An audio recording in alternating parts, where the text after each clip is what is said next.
Good morning, America, for our viewers in the West. Francine on the move this morning after slamming the Gulf Coast.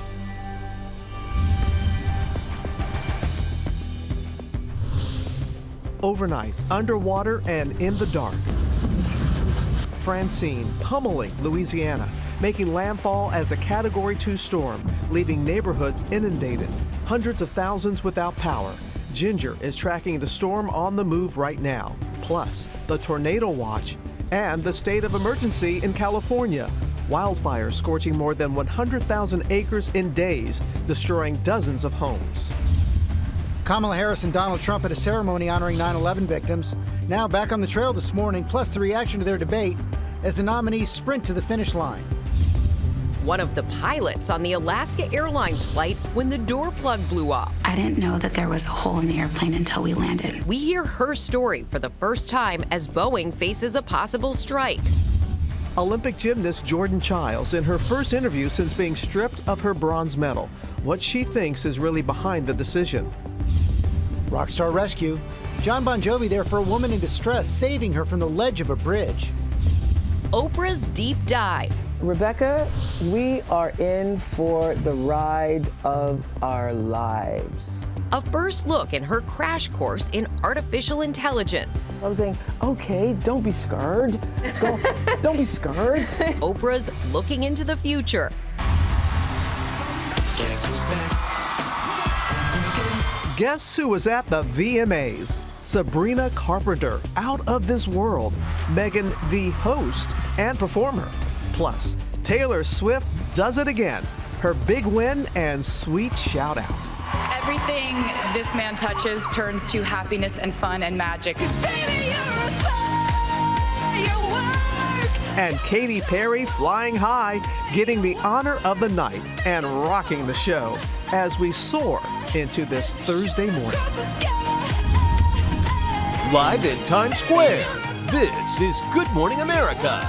Good morning, America. Hope you're doing well this morning. We have some breaking news from space right now. Take a look at this. It's the first spacewalk ever by a private citizen. We're going to have more on that just ahead. Truly Breaking barriers all the remarkable. time. Yeah, breaking barriers and just the things that we see nowadays. What is possible? Speaking of what is possible, artificial intelligence, beyond what anyone could have ever imagined, at least when I was a kid. And I had a really interesting conversation with Oprah, who just got her own crash course in AI. She said, don't be scared. I'm a little scared, but we've got a lot to discuss. About that. Yeah, we'll have that later, but we're going to begin with Francine leaving a path of destruction after making landfall as a Category 2 hurricane in the Gulf. The storm is moving north after unleashing heavy rain and flooding throughout that region. Ginger, of course, will have the track, but Matt Rivers is going to start us off in hard-hit Houma, Louisiana, with the latest. Good morning, Matt. Yeah, good morning, Robin. You can see the impacts from this storm right where we are. This was a roof of that building that belongs to a Baptist church here. That roof being lifted up by these huge gusts that we saw slam down here, taking out some power lines with it. And the real story today is going to be power outages and the effects of flooding. Here she goes! Overnight, Francine packing a punch, slamming into southern Louisiana. Flash flooding in New Orleans, leaving cars submerged. Drivers walking through flooded streets with flashlights and shoes in hand. A flash flood emergency declared last night in the city. This morning, floodwaters still a problem. Francine's strong winds knocking out power to more than 100,000 homes and businesses. Trees falling onto power lines as whipping winds ignite the lines. You can see power lines cracking and crashing as cars navigate the streets. After the Category 2 hurricane made a direct hit, Louisiana has activated more than 2,000 National Guard troops, with some areas bracing for 10 feet of storm surge. Video captured by AccuWeather showing the intensity of the winds, scattering debris throughout this parking lot. I was on the coast just as Francine made landfall. Well, this hurricane coming ashore as we speak. We're right in the eye wall, the most intense part of this storm, with winds up to 100 miles an hour. The threat of power outages going up by the minute. This AutoZone, despite being boarded up, winds taking the siding off and sending the insulation flying. In Jefferson Parish, officials warned the sewage system was being overwhelmed by floodwater and could back up into homes. Overwhelmed, scared. Even though you've been through storms before? I still feel the same way every time a storm comes. And so as of now, there's about 400,000 customers across the state of Louisiana without power. So even though this storm has moved out of southern Louisiana for the most part, we're going to be feeling the effects of this storm for days, if not weeks to come. George. Okay, Matt, thanks. Let's get more on where it's moving from Ginger. Yeah, Louisiana's pretty much done, but Mississippi, Alabama, Florida, Georgia, Tennessee, Arkansas all have to be watching this forecast carefully. The center of the storm is about 70 miles north of New Orleans right now. It's moving northeast at 12 miles per hour. So we see some of those outer bands spinning up even tornadoes. That's why we have tornado watches all the way through Apalachicola. We've seen a few warnings popping. And then you see some of these flood watches and wind alerts. We're talking about wind that could be in excess of 55 miles per hour just on what's left of this storm as it moves north. See Memphis right there at 3 p.m. You've got gusts upwards of 55. Tupelo close to 60. So now that this thing is moving north, even places like Paducah will be feeling it by tonight. And on top of all of that, the flood risk is high. Birmingham, Alabama, not only will you be very windy today, but you could easily see 4 to 6 inches fall very quickly, Robin. We're not done with Francine for a couple of days. Not out of the woods by any means yet. All right. Thank you so much, Ginger. We're going to turn now to the wildfires in California. Governor Gavin Newsom declared a state of emergency in Los Angeles and San Bernardino counties as 3 major fires burn out of control. We have team coverage of the fires, beginning with Mola Lengi, who's in Riverside County for us. Good morning, Mola. Well, good morning, Robin. Yeah, 3 fast-moving fires spanning 4 counties, destroying dozens of homes. Firefighters desperately battling this morning to try to get the upper hand.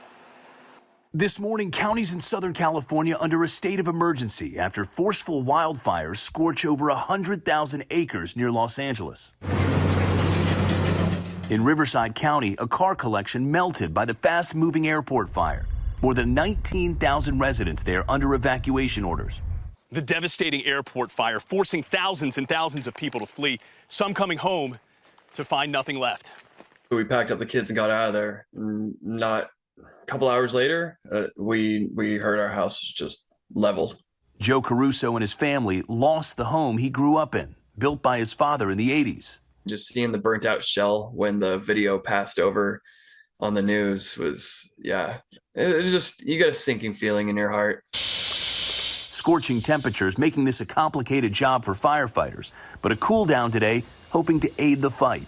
In Highland, burnt land across the hillside, this home now just ash on its foundation. The line fire, with more than 36,000 acres burning at 18% containment, displacing over 100,000 people. Flames and the ash was falling, and it was just hard to breathe.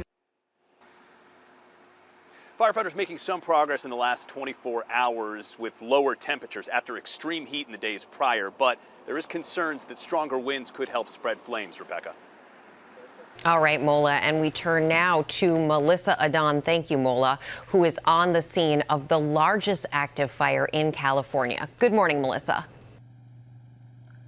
Good morning, Rebecca. We're here in Wrightwood, one of the impacted mountain communities where the bridge fire scorched more than 50,000 acres and destroyed more than 30 homes, including this one here you see behind me. Fire officials say they tried to work so hard to save this home, but unfortunately flames ripped through it rather quickly. Now you see behind me what's left, maybe an oven, some shelves, all incinerated. Now fire officials tell me that it was an elderly couple who lived here. Good news, they were able to safely evacuate. And in the rubble, we found a sign that said that they survived the 2023 blizzards here, but unfortunately, George, their home now gone to a wildfire. George. A heartbreaking story. Okay, Melissa, thanks very much. We're going to get the latest now on the race to the White House. Hours after the debate, Vice President Harris, former President Trump met again at the 9/11 memorial as the Harris campaign tried to capitalize on the debate with new ads and the Trump campaign tried to contain the damage. Rachel Scott has the story. Good morning, Rachel. George, good morning to you. Donald Trump and Vice President Kamala Harris are back out on the campaign trail today after facing off on that debate stage. The two candidates did meet just hours after they got off of that debate stage, sharing a polite handshake at Ground Zero at a memorial service commemorating the victims of the 9/11 attacks. Today, Trump will try to turn the page. He still insists this was his greatest debate ever, but his allies over on Capitol Hill see this a little differently. Many of them calling this a missed opportunity for the former president. They say they wanted to see him stay focused on his message, on the issues, not dip into any conspiracy theories or false claims. Senator Kevin Craver saying that Donald Trump treated this more like a mini campaign rally instead of an opportunity to really go into detail on policy issues. Today, Trump heads out west. He has an event in Arizona. Vice President Kamala Harris has 2 rallies in North Carolina. That's a state that the Trump campaign believes that they need to hold on to in order to clinch the White House again in November. Harris still does face the challenge of trying to define herself to voters who want to know more about her, but she is hoping to seize off of any momentum from that debate, and especially from the endorsement from Taylor Swift. We have learned that more than 300,000 people visited the voter registration link that Taylor Swift posted when she endorsed the Harris-Walz ticket. Swift just not only encouraging her supporters to learn more about these candidates, but also to register to vote, Robin. All right, Rachel, our thanks to you. Now to the Alaska Airlines door blowout from back in January. For the first time, we're hearing from one of the pilots about the incident that sparked federal investigations into Boeing manufacturing. Ariel Russia joins us now with that story. Good morning to you, Ariel. Good morning to you, Robin. The pilot providing chilling detail about the moment that door blew off the packed plane. The incident ushering in major scrutiny on Boeing, the manufacturing behemoth now facing an NTSB probe and a potential strike by more than 30,000 employees. It was the terrifying mid-air malfunction that put Boeing under the microscope. I didn't know that there was a hole in the airplane until we landed. And this morning, Alaska Airlines pilot Emily Whiprud speaking out to CBS News, describing the moment the door plug blew off her aircraft back in January. The first indication was it was an explosion in my ears. And then a whoosh of air. My body was forced forward. And there was a loud bang. Whiprud says the cabin quickly depressurized, and she and her captain knew the situation was dire. We are emergency. We are depressurized. We do need to return back. But it wasn't until they managed to safely land that packed plane that they realized exactly what had happened. And I opened the flight deck door, and I saw calm, quiet, hundreds of eyes staring right back at me. And I looked at my flight attendants and I said, "Are you okay?" And in that response, I heard whole 4, 5 empty seats and injuries. The 737 MAX 9 jetliner took off from Portland with nearly every seat occupied, 171 passengers and 6 crew members on board. Remarkably, no one was seated next to that doomed door. And I remember it not taking very long for us to confirm we had 177 souls on board. I was so thankful. I was in shock. Disbelief. Everybody was there. The incident prompting a wide-scale probe into Boeing, the maker of the aircraft. And after whistleblower warnings about manufacturing issues, in June, the company's CEO grilled by lawmakers on Capitol Hill, apologizing to the families of the 346 people who died in the 2018 and 2019 737 MAX jetliner crashes. I apologize for the grief that we have caused. Now Boeing facing a looming strike by its employees. 33,000 threatening to walk off the job, demanding 40% higher wages, bonuses, and pensions. And the NTSB investigation into this incident is still ongoing. Inspectors are looking into the manufacturing process for this aircraft, so far determining the plane left the factory without the 4 bolts that hold that door in place. And as for that strike, industry insiders predict it may be imminent. George. More trouble for Boeing. Okay, Ariel, thanks very much. We're going to turn now to a new Consumer Reports analysis out this morning, looking at 36 types of ground cinnamon, finding many of them contain lead. Eva Pilgrim here with that story. Good morning, Eva. Good morning, George. This news coming just as we are in peak pumpkin spice season. Cinnamon products have been recalled in at least 5 states because of elevated levels of lead. Some brands now voluntarily pulling their products from shelves. Consumer Reports food scientists tested 36 ground cinnamon products and spice blends. They found elevated levels of lead in 12. Cinnamon may contain higher levels of lead because it grows on trees, making it potentially more likely to absorb naturally occurring destroying elements in the soil. Experts say repeated lead exposure can hinder development and cause brain and nervous system damage, and it's most dangerous for young children and pregnant women. Now, while doctors are concerned that higher levels of lead could cause issues over time, they note it is unlikely small amounts would cause acute lead poisoning. Bottom line, you can check the alerts, advisories, and safety information section of the FDA's website for a list of those affected products. And the FDA says if you have any of these, throw them out immediately. Rebecca. All right, check those cabinets. Thank you, Eva. Appreciate it. We turn now to this incredible breaking news. History was made in space. The first spacewalk ever by a civilian. Trevor Ault is here with more on that. Good morning, Trevor. Imagine being this person. Yeah, it has been really unbelievable to watch, Rebecca, and we've been watching it play out live from space, along with millions of people who've been tuning into the stream. This heart-stopping moment as mission commander and billionaire Jared Isaacman climbed out of that open hatch into space. There is our first view of the forward hatch. This morning, history in space exploration with the first spacewalk from a commercial aircraft. Back at home, we all have a lot of work to do, but from here, Earth sure looks like a perfect world. Billionaire Jared Isaacman and engineer Sarah Gillis, the first humans on a private space flight to walk in space, part of the Polaris Dawn space mission in partnership with Elon Musk's SpaceX. 3, 2, 1, ignition. Launching from Kennedy Space Center in Florida earlier this week after unfavorable weather caused weeks of delays. Very, very excited to fly on my favorite Dragon spacecraft. A 4-person team heading up into space, along with Isaacman and Gillis, medical officer Anna Menon and mission pilot Scott Petit also on board. And around 7 a.m., the aircraft depressurizing and history was made. And the hatch is open. Isaacman and Gillis floating out along that extended skywalker just beside the capsule, Menon and Petit inside to ensure everything ran according to plan, but the Dragon capsule has no airlock, so all 4 crew members were exposed to the vacuum of space.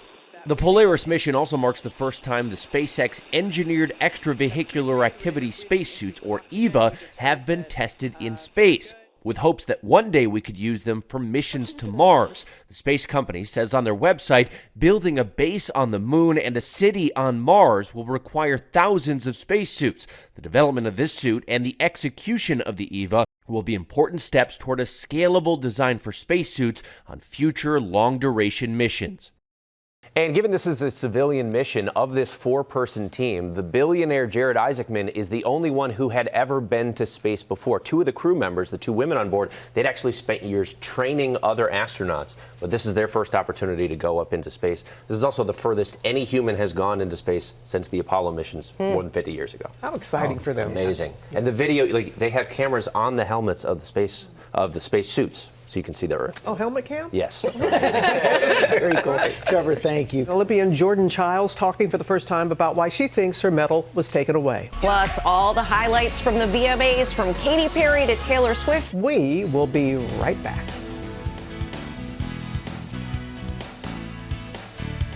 Following a lot of headlines right now, including Francine, has hit the Gulf Coast. It made landfall as a Category 2 hurricane. Hundreds of thousands don't have power right now. Ginger's checking the storm and a tornado watch this morning. Also, the trial of the 3 former Memphis police officers accused of civil rights violations in the 2023 beating death of Tyree Nichols is underway right now. Opening statements yesterday. Prosecutors say the defendants punished the 29-year-old for fleeing a traffic stop. The ex-officers have pleaded not guilty to federal charges. And take a look at this, guys. Jon Bon Jovi was in the right place at the right time. He was filming a music video on a bridge in Nashville when he saw a woman who was in distress there. You could see it right there in that circle. Bon Jovi and a crew member walked over to the woman. They talked her right off the ledge, pulled her back to safety. Look at the hug. Yes. Oh, wow. And he has extensive training in speaking to people in crisis through his JBJ Soul Foundation. Thank goodness.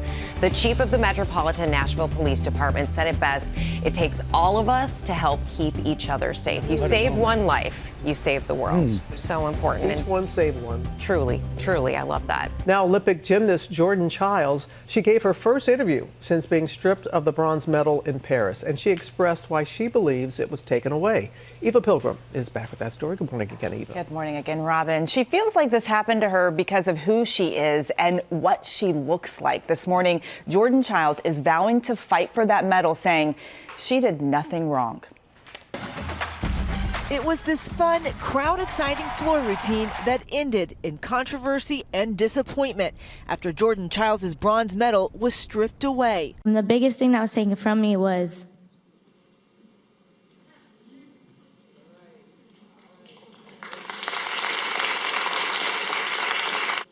that it was the recognition of who I was. Chiles now speaking out for the first time about her Olympic experience. To me, everything that has gone on is not about the medal. It's about, my skin color. Chiles earning her spot on the medal stand in an extremely close finish. Her coaches filing an inquiry into her difficulty score for this move to the judges, who determined she should be awarded an extra 10th. Enough to push her from 5th place to 3rd over 2 Romanian gymnasts. But the Court of Arbitration voiding that inquiry due to a timing technicality, saying her appeal to change her degree and difficulty score was filed 4 seconds too late, giving the bronze medal to Romania's Ana Barboza. I just felt like there wasn't a lot of people supporting me who I thought that could support me in that situation. Meanwhile, Chiles' teammates have also come to her defense. Simone Biles saying she wants justice for Jordan. This, not the first time the issue of race and inequality in gymnastics scores has been raised. UCLA gymnasts Nia Dennis and Margzetta Frazier candid about what they say are subjectivity bias in the sport. Being a black woman in general, you always know that you have to raise the bar for yourself higher than most to get half as far as your white counterparts. But in a touching moment at last night's VMAs, rapper Flavor Flav giving Jordan his own medal before the two introduced the award for Best Collaboration. I got you something that they can't take away from me.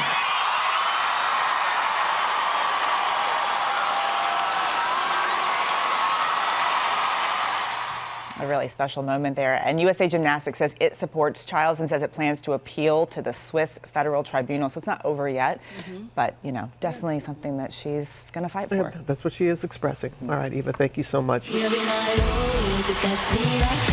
Oh, guys, this was the song of the summer. Sabrina Carpenter performed it overnight at the VMAs. Just one of the biggest moments last night. By the way, Isabel and I had our own dance party to this song last night in the bathroom. It is a true story. You were busy last night. Yeah, it was a busy one.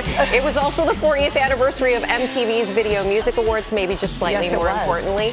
And the stars were out. Yeah, the stars were out. You guys know this is an award show. They do it every year, right? It prides itself on being over the top, and they did not disappoint once again. Thank you, MTV Video Music Awards. Artists like Megan Thee Stallion, Sabrina Carpenter just brought it, and it was a great night for Swifties who got to see Taylor take home an incredible 7 Moon Men throughout the night. Overnight, the crowd asking the real Slim Shady to please stand up at the MTV Video Music Awards. Celebrating 40 years of the Moon Man, Sabrina Carpenter gave an out-of-this-world performance.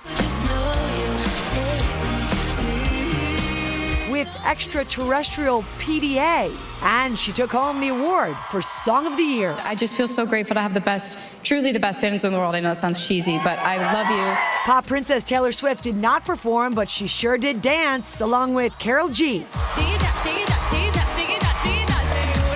Her 7 Moon Men made history, officially making her the most decorated solo artist in VMA history. The VMA goes to Taylor Swift! Winning the Video of the Year award, she thanked her special someone. I would always just hear someone cheering and woo! That one person was my boyfriend, Travis. Everything this man touches turns to happiness and fun and magic. Love was clearly in the air. She loves with her whole heart, and it's kind of irresistible. Orlando Bloom presenting Katy Perry with the Video Vanguard Award. Perry performing a medley of her chart-topping hits.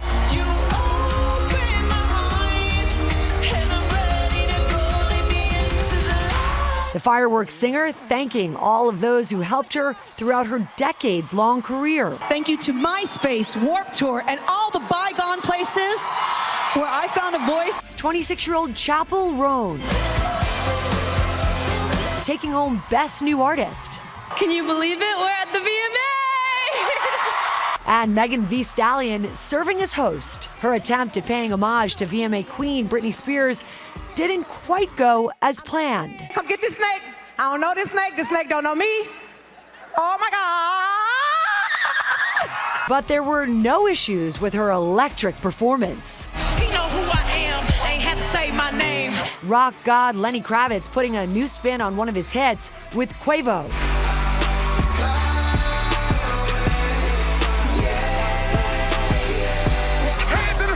And LL Cool J. Celebrating 40 years of Def Jam Records alongside Flava Flav and Chuck D. I mean, this is the award show to go to. It's unbelievable. And just want to clarify, those 7 awards that Taylor took home, that makes her the most decorated solo artist, but it also makes her tied with Beyonce for the most overall VMA awards. Because she also, Beyonce, Destiny's Child, got some VMAs. Correct, so that correct. adds to the total. So everybody wins. Yeah. You don't want the Beehive coming after No, you. no, no. I love them both. Love them both. Okay. Now with our play of the day and a heartwarming surprise for King Charles. Yeah, this is fun. So New Zealand's women's rugby team, the Black Ferns, they were in London to play UK's Red Roses. But ahead of the match, the teams went to Buckingham Palace for a royal meet and greet. And one of New Zealand's wingers decided to ask for a royal hug. Not recommended normally in the Book of Etiquette whilst meeting the king, but to everyone's surprise, King Charles did it. He replied, why not? Beaming as he got what's being called a proper Kiwi embrace. And guys, afterwards, His Majesty thanked the team for their forwardness, joking that it was like being flattened by a scrum. But he also showed his soft side, telling the Ferns that the hug was actually quite healing. Oh, that was a great moment. Yeah, such a nice moment. He is a warm and cuddly kind of king. Yeah. Apparently. Apparently. Thank you for showing me. That's something we normally see. Bold. Yeah. Coming up, Oprah. Rebecca, you went one-on-one. Yeah. Learn a little bit more about AI. It was a fun moment for me, definitely. You said don't be scared. Don't be scared. Don't be scared. We're looking into the future with AI. Good morning, America. It's 8 a.m. Francine on the move this morning after slamming the Gulf Coast, making landfall as a Category 2 storm, leaving neighborhoods inundated, hundreds of thousands without power. Ginger has the track and timing. Weight loss game changer? What to know about the new pill from the maker of Wegovy, the promising preliminary study, and when it could potentially be on shelves. We've got a treat this morning. Get ready to meet the all-new American Girl doll. We're so doggone excited. And it's a bewitching morning here. Kathryn Hahn is in Times Square. Well, the gang's all here. Talking about her new Marvel show. And could there be another Bad Moms? It's a new thing. You won't believe it. Oprah's Crash Course. I'm saying, okay, don't be scared. Don't be scared. Getting answers on the promise and peril of AI. Rebecca, we are in for the ride of our lives. And what happened when she used it? And she's saying, Good morning, America! Live in Times Square, this is GMA. Love it when she says our name like that. Oh, yeah. Oh, my gosh. Oprah taking on the tech titans about AI, and we're so looking forward to your chat with her, Rebecca. It was such an interesting conversation, and we are also looking forward to celebrating Tory Johnson's birthday today, and the party is starting early. She's giving the gifts this morning with her Deals and Steals birthday bigger. She likes to give on her birthday. We also have a look at the top stories breaking at 8, starting with Francine. It's left a path of destruction after making landfall as a Category 2 hurricane in the Gulf. It's now moving north. Ginger on the track. First, let's go to Matt Rivers, Louisiana. Good morning, Matt. Yeah, good morning, George. We're in one of the hardest hit areas from this storm. Wind gusts up to 100 miles an hour, and you can see the effects of that. This was a roof until yesterday of that building. It's an annex building to a Baptist church here to my right. It was lifted off by those winds, slammed down where I am here, taking out some power lines in the process. Real damage here, and that's the kind of thing that we're seeing across the state of Louisiana at this point. Roughly 400,000 customers across the state currently without power. That's a number that could change as we go through the day. The other concern, of course, the damage left behind by floodwaters. Of course, those waters are receding at this point without rain, but we are going to see homes damaged as a result of that. And then I think over the next couple of days, the real story here will be power outages. This is a part of the country where when the power goes out, it can take a long time to get those power lines back working again. It was a real concern for residents before this storm hit, and now those concerns becoming a reality as we look forward to the next couple of days and weeks. Robin. And we are, of course, thinking of everyone in the path. All right there, Matt. Thank you. We're going to bring in Ginger now. You got the track and timing? Yeah, and that's the thing is the impacts are wide. Even though the path gets smaller and smaller, and now we have a depression rather than a storm, doesn't really matter because it's going to still cause big-time wind and flood concerns along with the tornado threat. So let's start with where it is. It's well north of New Orleans. It's almost to Jackson now as that depression. So it's going to keep tracking northeast to the north, and then you see those tornado watches all the way into the Florida Panhandle. The flood watches for most of Alabama, parts of Georgia, Tennessee, Arkansas, and definitely Mississippi. And then there's the wind. So the gusts are going to be 55, 60 miles per hour. This easily takes trees down, especially when you have supersaturated soil. And you're going to have that coming with this. Look at some of those gusts. Memphis was over 50. Tupelo was close to 60. And this goes through tonight. And then I want to focus. Birmingham floods pretty easily, especially on the south side there. You've got a significant flash flood risk. You could see locally more than a half foot of rain. So that's something to be concerned with. And it's really slow moving as we see this thing finally kind of dwindle by the end of the week. Rebecca. And just keeping all those first responders very busy as well. Yeah. Okay, Ginger, thank you. We're going to turn now to the wildfires out west. California Governor Gavin Newsom declared a state of emergency in Los Angeles and San Bernardino counties. We're going to go back now to Mola Lenghi, who's in Riverside County for us. Good morning again, Mola. Well, good morning, Rebecca. That state of emergency coming after these fires have devastated large parts of Southern California, destroying dozens and dozens of homes, forcing thousands of people to evacuate. The bridge fire in Los Angeles and San Bernardino counties, the largest active fire, remains 0% contained this morning. The line fire, with more than 36,000 acres burning just in San Bernardino County, is at 18% containment, and that has displaced over 100,000 people. The airport fire here in Riverside County, which also extends into Orange County, has injured 12 people. It is at 5% containment. But firefighters have been making some progress, especially in the last 24, 36 hours, as we have seen some lower temperatures helping conditions on the ground. That's after some extreme heat in the days prior, but there is a concern that stronger winds could help spread these flames, George. Okay, Mola, thanks very much. We're going to get the latest now in the race for the White House. Hours after the debate, Vice President Harris, former President Trump met again at the 9/11 memorial as the Harris campaign tried to capitalize on the debate with new ads. Trump campaign tried to contain the damage. I want to go back to Rachel Scott. Good morning, Rachel. Hey, George, good morning to you again. Yes, Donald Trump and Vice President Kamala Harris are back out on the campaign trail today after coming face to face in their very first debate. Just hours after the got off the stage, the two candidates did meet again, sharing a very polite handshake at Ground Zero at a memorial service honoring the victims of the 9/11 attacks. Today, Donald Trump will try to turn the page from that debate. He still insists it was his best debate ever, but his allies over on Capitol Hill see things a little bit differently, many of them calling this a missed opportunity for the former president. Senator Kevin Kramer saying that Trump treated it like a mini campaign rally. Others saying that they wanted him to see him focus more on issues and stay away from any conspiracy theories or false claims. The former president will be in Arizona holding an event today. Vice President Kamala Harris has two rallies in North Carolina. That's a state that the Trump campaign is trying to hold on to this November. And Harris still does face the challenge of trying to define herself for voters who want to learn more about her. But she is hoping to seize on any momentum from that debate performance and also from that endorsement from Taylor Swift, guys. All right, big endorsement and a lot to come. Rachel Scott, thank you so much. And coming up in our GMA morning menu, I spoke with Oprah, who sat down with top tech leaders to talk about the future of artificial intelligence. And she told me about what it was like when she used it for the very first time. Also had the preliminary study on a new weight loss pill. We're breaking that down. Plus, we're remembering soul legend Frankie Beverly. His music inspiring fans and musicians like Beyonce. That is ahead in pop news. And Lara, you got two special guests with you. Hi, make that 3, Robin. I'm here, of course, with Kathryn Hahn. She's going to tell us about her new series, Agatha All Along. She says we're going to love it. Of course we are. And then she's with Sprocket. Yes. And I am with Otto. And they're all here to help us reveal the new American Girl doll Girl of the Year. It is a huge GMA. Am I right? Am I right? So right. And I'm going home with the dog. Yeah. You heard it here. Perfect. Oh, hi, Sprocket.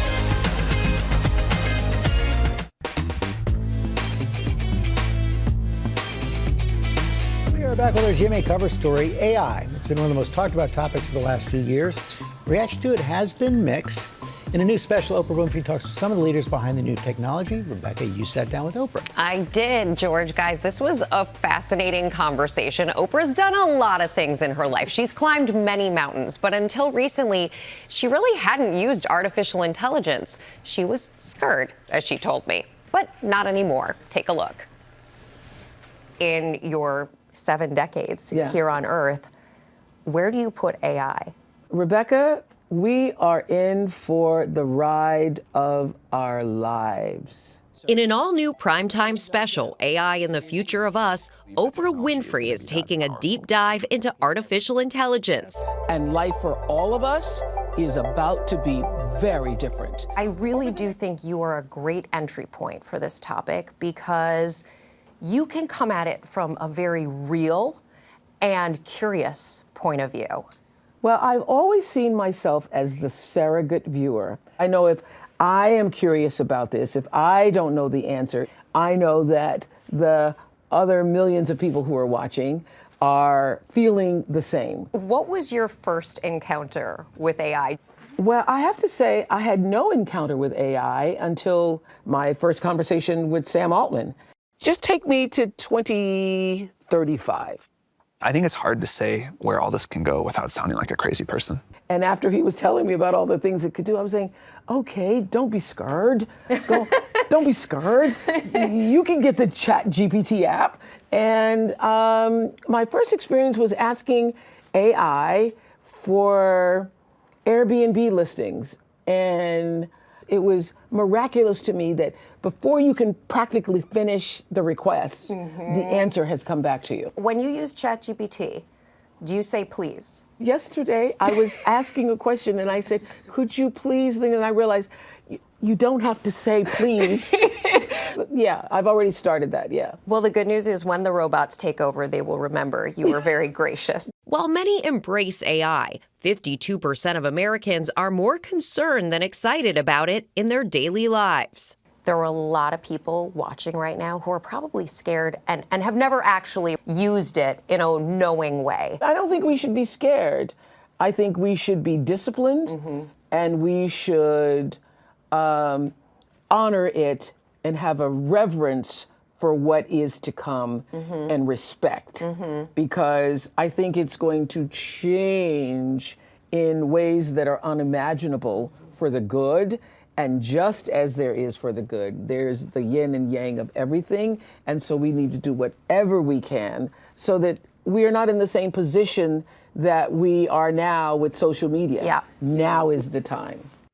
Changing things in unimaginable ways. And we've had conversations here about this. Just this week, Beyonce talked to GQ about artificial intelligence. Taylor Swift is talking about artificial intelligence. This is just, it is everywhere. It's unimaginable what it's going to do. It's getting bigger and bigger. And so I really enjoyed the conversation with Oprah. And I think people are really going to enjoy getting into it with this AI special, AI and the Future of Us, an Oprah Winfrey special. Tonight, it's at 8 p.m. Eastern on ABC. More of my interview with Oprah will be on Nightline tonight. But it's just this conversation that if you're not in it yet, you do need to be, because it's here. It's here. Everywhere. Right. It is. Right. Switch gears for some pop news. Always here. George, we're going to talk pop, as in soda pop. Okay, Judd Apatow and Steven Spielberg will prove that revenge is a drink best served cold in their next project. The duo is teaming up on a new movie. It's called Cola Wars, which uncaps the battle between Pepsi and Coca-Cola. Apatow will direct, Spielberg will produce. The film will tell the true story of Pepsi's attempt to snatch the cola crown back in the 80s, a market that Coca-Cola had dominated for more than a century. And let's just say that both companies were not always sweet in their tactics. It's in early stages of development. Deadline says it will be a film in the same lane, if you will, as Air, the film about Nike and the creation of the Air Jordan brand, which was terrific. This will be the first time that Spielberg and Apatow have worked together. No word yet on casting, but a very smart project. There was a lot of excitement over it. Was just a pitch. The pitch was bought by Sony for $1 million. Wow. So it's got a lot of heat behind it, a lot of fizz, if you will. I just grabbed that right out of the air. I hope they get into Crystal Pepsi. I really want to understand There were so many left turns and turns gone wrong in the attempt. It's going to be fascinating. Also in pop news this morning, we are celebrating the life, the legacy, the soul of soul and funk singer Frankie Beverly. The Philadelphia native rose to fame as the leader of the band Maze, with hits including Before I Let Go. Listen to that voice. Beyonce covered it back in 2019, and over his 60-year career, Beverly put out 9 gold records. He charted 19 top 40 R&B singles. The band Maze rose to fame with their energetic live performances. That was back in 1970 when they hit the circuit. They just concluded their farewell tour earlier this year. The Beverly family putting out a statement saying that Frankie lived his life with pure soul and no one did it better. Frankie Beverly was 77 years old. Our family barbecue was not complete until we heard from Frankie and Maze. Frankie Beverly and Maze. That was like... I love that memory. Yeah, that was the last song, and that meant it was time to go home. Happy feeling. Happy feeling. Happy feet, full stomach. Good night. That's a wonderful memory. Thank you, Robin. Also in music news this morning, Billy Joel is definitely a big shot now. Joel wrapped up his Madison Square Garden residency this summer, and this morning we now know how much money those shows made. How about $266 million for 104 shows, making it the 3rd highest grossing residency of all time. The first and second, by the way, both by Celine Dion. Billy's final show this summer made $5 million alone. His first show, I didn't realize it was in 2014. Yeah, that's when this residency started. It was a long run, but I would say well worth the time investment. And we're just 3 days away, guys, from the Emmy Awards. It's going to be an incredible night of firsts and records, including the one that I love, legendary actress Carol Burnett, who is now the oldest comedy actress nominee for her brilliant role in Palm Royale. Another first this year, Selena Gomez breaking through as the most nominated Latina producer in history, and many more Emmy firsts. They will all be highlighted in a primetime special hosted by none other than Robin Roberts. It's happening this Friday night. Another first, Emmy winners Eugene Levy and Dan Levy. They will be the first father-son duo to take on the role of hosts for the event. Robin sat down with Disney Entertainment co-chairman Dana Walden for a look at what we can expect from our favorite father-son duo. Take a look.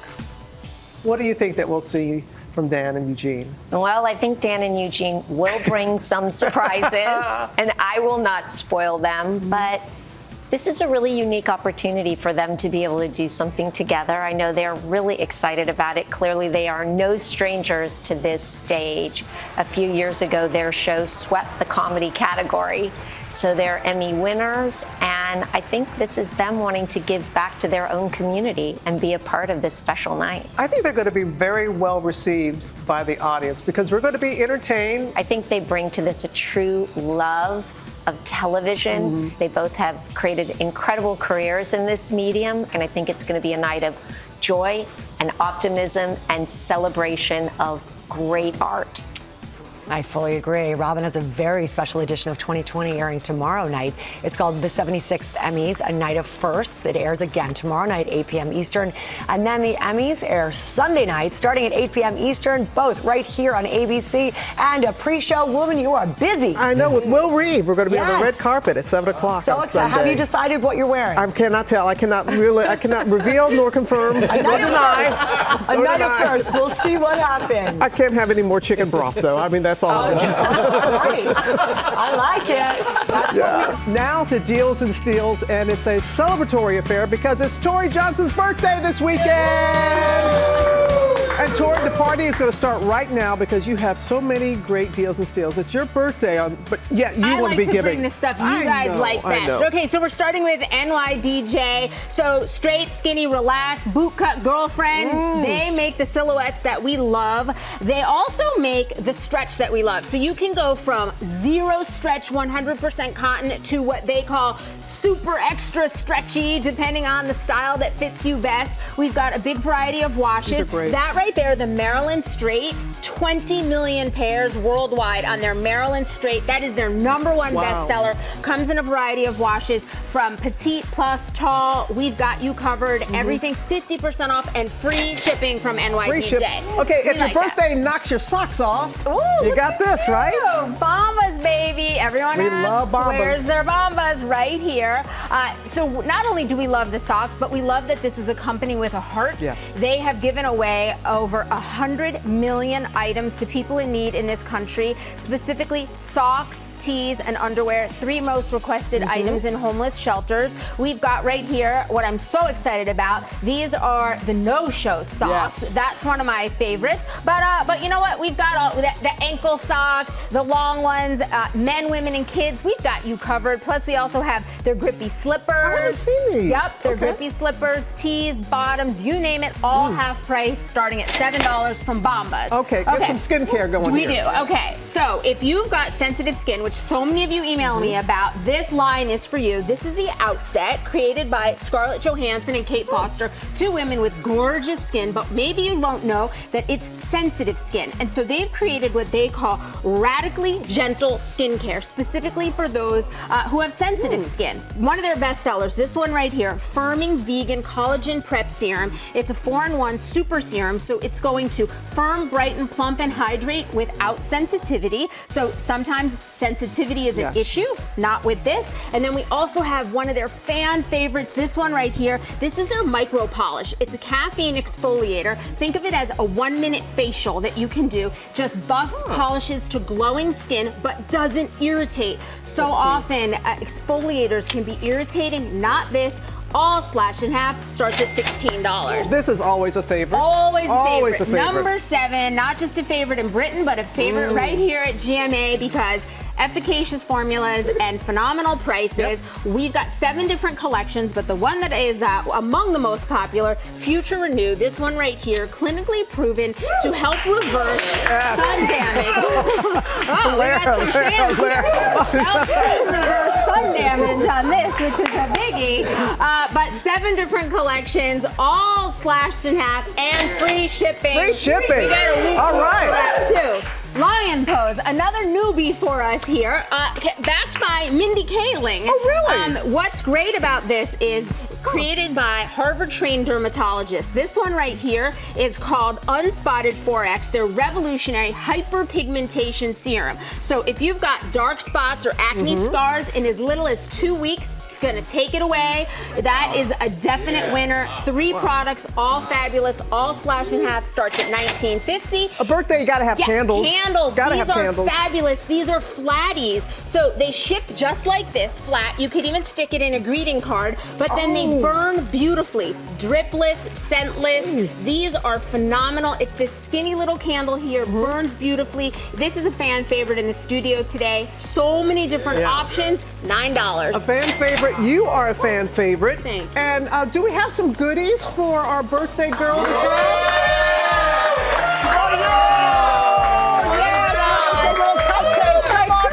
Come on down. Oh, you're so sweet. Happy birthday. Thank you, baby. Oh. These are You see what gorgeous. Do you see it look at his faces? Tori? I do see it spells that. These are gorgeous. All my favorite people right here. We partnered with these companies on these great deals. You can get them on our website. Thank you. Thank you. Welcome back to GMA, live from Times Square. We have been love bombing this woman. We are back with a very talented Kathryn Hahn. She stars in the new Marvel series Agatha All Along on Disney Plus as the witch we first met in WandaVision, who lost her power and tries to get it back. And it's wonderful to have you back here on so GMA. Good to see you. This is like always awesome. Right back at you. So tell us about the show.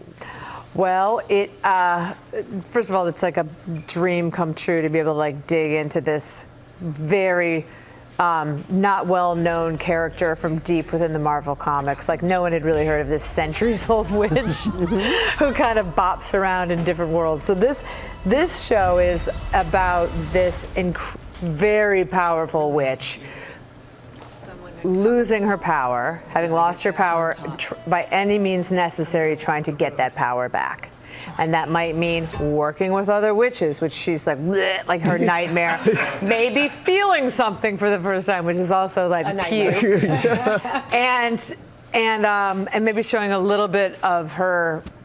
I mean, this is also puke, a little teeny bit of her vulnerability. So, and then she meets these amazing other witches along the way. So fun. It's so fun. That whole combination of bleh, like just it's the best. Really fun to dig into. It's And so before fun. when we spoke, you just said this one is really near and dear to your heart. Yeah, it is. I don't know. The witch is something I was born to play. She's been underneath the whole time. But it is very near and dear because, WandaVision was such a huge it just felt like a game changer just in terms of like just having a part that just felt so for me, like it just was me and Jack Schaefer and I, the writer, we just like found her. And then for this, to be able to jump into her again, rarely do you get to do that. And so, yeah, it felt very, very close. Also because there's something about finding your power as you're getting older and that your power doesn't diminish. It actually, especially when telling the young girls this, is it actually becomes stronger. Yeah. I love that. Yeah. Show everyone. Yeah. Yes. Down the road, down the witch's road, circles sown with fate, unlock thy hidden gate.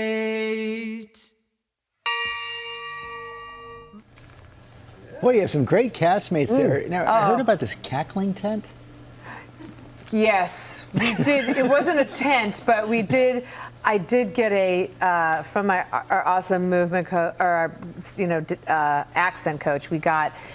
I got basically a mix tape of different witches' cackles. Oh, that's which was hilarious because they were like one right after the other, But I just, it was hard to practice. You kind of just had to do it on the day and just like jump into it. You found yours? I found mine. Yeah. Again, right there under the surface. But you're right. These castmates are. I can imagine a tape with all of that, hearing all of that. I know. It's not great for driving. No. Okay, if you could have one of her powers in real life, what one would it be? I mean, I want to say, I would love to fly on a broomstick because I feel like you could get from here to there real fast. That would come in handy. Wouldn't have to go through TSA? the whole rigmarole. You could just kind of be across country and home before dinner. That would be fantastic. And if it was a broomstick with little sidecars on the back so my family could come with me. And there would be a place for luggage. Yeah. That's some broom. That's some broom. Put it on auto flight, and so you can just relax and look at the view. I want to ask you about cast member Joe Locke. What can you tell us about him? Isn't he coming on tomorrow? Yes. Okay, you're in for it. He is such an incredible young person that you're like, he's so fully formed in a way that I wish that I had been at that age. He's so gifted and he's funny and he's so dear and he's so himself. He's just an authentic person. I'm so excited. Yeah, he's a sweetheart. What should we ask him? I want to be like, hi, Joe, it's me. Seeing you in the future. This is a very scary room. So I hope you're prepared.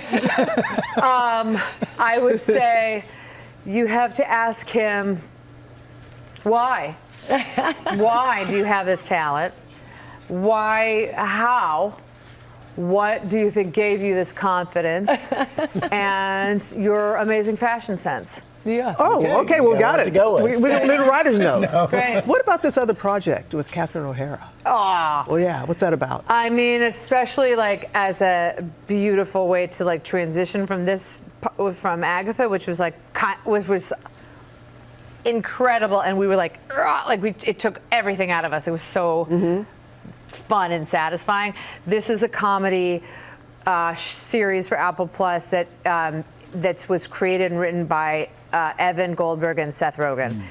And who are just gems. And the cast is nuts. It's like Bryan Cranston, Catherine O'Hara, Ike Barinholtz. Come on. Yeah, Chase Sweet Wonders. It was like, and so many cameos because it's called The Studio and it takes place in a fictional Hollywood studio. Yeah, it was really, really fun. I played the marketing exec. Oh, I love that. You play marketing exec? Yeah. A little different than Agatha. Just a little bit. But maybe cut from the same. We'll have to see. Yeah. I think there's a little Agatha in there too. There's a little Agatha. Sure. Yeah, a little Agatha in all of us, I think. In all of us, we got a lot of Agathas out. You do too. We're all witches. Hang on, folks. I don't know where this is going. Let's go. But I do know where we're going. The first 2 episodes of Agatha All Along premiere Wednesday, September 18th on Disney Plus. So great. Oh my gosh, we needed that. She's also adopting a puppy before she goes. Oh! I'm so close to. You said I would land in LA and my husband would be like, go back. Go back. We'll try. Now with a GMA health alert, a new weight loss medication presented by researchers in Spain showing significant potential for weight loss. And it comes in a pill form. Board-certified neurologist Dr. Leah Kroll joins us now with more. Nice to see you, doctor. Pill form. This is a pretty significant breakthrough. Yeah, so, let's break this study down. This is a preliminary study from Novo Nordisk. It's looking at their new weight loss pill, amycretin, which works on 2 different hormones related to appetite regulation. One is GLP-1, which may sound familiar because that's the hormone that Ozempic works on. And the other is amylin. And essentially, they did this small trial, 124 participants, and found that after 12 weeks, those participants on the highest doses of amycretin lost 13.1% of their total body weight, which is very dramatic compared to the placebo group that lost only 1.1%. So that sounds really flashy. It sounds like a big deal, and it is. But again, this is early days. This data hasn't even been peer reviewed yet. It has to be peer reviewed, has to be more data. The fact, though, that it's a pill, this could be a game changer if it works. Absolutely. Already, this entire class of weight loss medications have proven to be game changers. They're so impactful, not just for weight, but for cardiovascular disease, diabetes, stroke prevention, the list goes on. The problem, though, is that they're injectables, and that makes them very expensive and also really challenging for a lot of patients to manage. So to have a pill that would be more affordable, more accessible, easier for patients to deal with could be a really, really big deal for them. We do have one weight loss pill available to us. It's called Ribelsis, but unfortunately it doesn't pack the same power as the injectable drugs. So amycretin seems like it may be able to go toe-to-toe with those injectables. Really interesting. There's always a risk reward in all of these situations. You really have to think it through with your doctor. What are the potential side effects here? So from this phase 1 trial so far, it seems like most people are reporting nausea, vomiting, stomach upset that seems more mild. But again, this is why it's so important that we're emphasizing how early this research is. We really need longer term studies and larger studies to better understand the safety profile of this medication. And when you talk about those studies, how long would that take? How long before something like this would be even available if it all works? Yeah, so the journey from lab to sort of your local pharmacy shelf is a years-long journey typically for these drugs. It involves multiple rounds of clinical trials, big trials that may take years to execute. So I'd say we're looking at least a couple of years. All right, Dr. Kroll, thanks for breaking it down for us. Thank you. We're here now, the New York Times bestselling author Laura Day. Her latest novel is called The Night We Lost Him. Welcome, good to see you. I know the novel's going to be coming out on Tuesday. Don't give too much away. Yes. But tell us about it.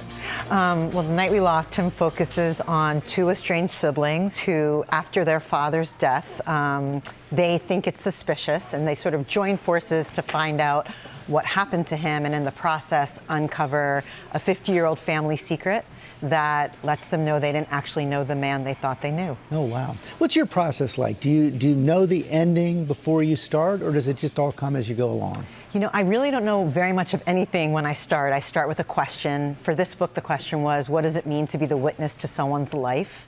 And that sort of propels me into, I have the first scene in my mind, and that's about it. That's it. That's it. So writing for me is really rewriting as I go, and yeah, I just know the very beginning. And I know you're also working on it to turn it into a movie with your husband, of course, Academy Award-winning screenwriter Josh Singer. How does that work, the two of you working together? You know, it's so funny because we both work at home, and so we've always been each other's first reader, and it's a lot of sitting in a room, saying a lot of dialogue out loud, both of us working on drafts. It's really, it's pretty fun. People keep saying to me, like, oh, how do you work with your spouse? But it works. It we works. Love it. That's fantastic. Your last book was called The Last Thing He Told Me, big hit. And I love the story of what you say is one of your career highlight fan encounters. Yes, it was really wonderful. I was on a plane, and we were actually shooting the TV show based on the book, and I was wearing a hat that said The Last Thing He Told Me that all the crew had. And I was walking down the aisle, and there was this woman, and she said, oh, is that the book? And I said, yes, and I didn't say I was the writer of the book or anything, and she was holding this beautiful baby, and she said, well, this is Owen. He's actually named after Owen in the book. You're the godmother. And I said, oh my God, I wrote that. It was just this wonderful moment, and I have this picture with baby Owen, and it was truly a career highlight to think that someone came into the world named Owen after Owen. Oh, that is so cool. You mentioned the TV series starring Jennifer Garner. Yes. You're also working on a sequel? Yes, I'm working on a sequel that will be out next fall, and they're doing a second season of the show, which I'm so thrilled about. Fantastic. Well, congratulations on The Night We Lost Him. It is out on Tuesday. It's great to see you. It's great to see and you. coming up, we reveal American Girl Doll's 2025 Girl of the Year. We'll see some puppies who are part of the surprise.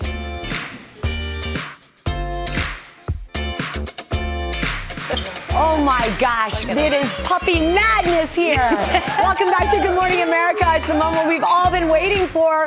Our longtime GMA tradition continues this morning. We are introducing American Girl's newest Girl of the Year. We have an amazing group of excited kids and adoptable puppies. I said adoptable. They are so cute, so check them out. And they're all here for the big reveal. All right. So, girls, are you ready? Yeah! Answer for the puppies. Puppies, are you ready? All right, good. Okay, so right now, guys, here we go. Are you ready to meet the 2025 Girl of the Year? Here she is, Summer McKinney. Oh my gosh, you want to know about Summer? Okay, so Summer, as you can see, is wearing this cool rainbow pattern dress. She has glasses. She has a treat cart that comes with her and a journal that tells her whole story because she likes to write. We love a girl who loves to write. So what do you think? Is she fabulous? Yes! I knew you'd like her. All of you might have already guessed, but Summer loves dogs. That's why we have the dogs here. She also loves to bake them treats, which is why she created a sweet business of her own. Right here, we've got that cart in real time. And just like many young, real-life entrepreneurs, Summer's doing it up. She's showing kids that hard work and patience are at the heart of any successful venture. Goes to show you, anything is possible. You get it? Possible, like doggy paw. For the occasion, we have Kathleen Lynn here. She is our friend. She is the communications director for North Shore Animal League America. And Kathleen, I want you to come over here. Yes, my friend. Thank you. Who's this? This is Hank. Hank is an adoptable dog. Everybody from North Shore, I love you, you little scrappy fellow. Well, we want to share with you something very special. We know that pet rescue is important to you as it is to our friend Summer, the Girl of the Year, which is why American Girl is presenting North Shore Animal League America with a gift of $10,000 to help you guys keep doing the incredible work you do. Oh my gosh, thank you so much. Our fairy dog mother. Thank you, Lara. and Ginger for adopters, all of our adopters. And thank you to American Girl, by the way. Just an amazing gift. Kathleen, tell us a little, just really quick, how many animals can you help save with $10,000? Well, so many. We've rescued over 1.1 million at North Shore Animal League America. To date, we're celebrating our 80th anniversary. And remember, and you guys know this, every time you adopt, you save 2 lives. When you take home the one we can rescue and put in its place, we promise you we will put this to great rescue use. Thank you so much. Thank you. Thank you. So this is exciting. But guess what, everybody? North Shore is not the only one that is going to get a special gift. Wait, guess what? Yes. Everybody is getting their own Summer McKinney doll. Here they come.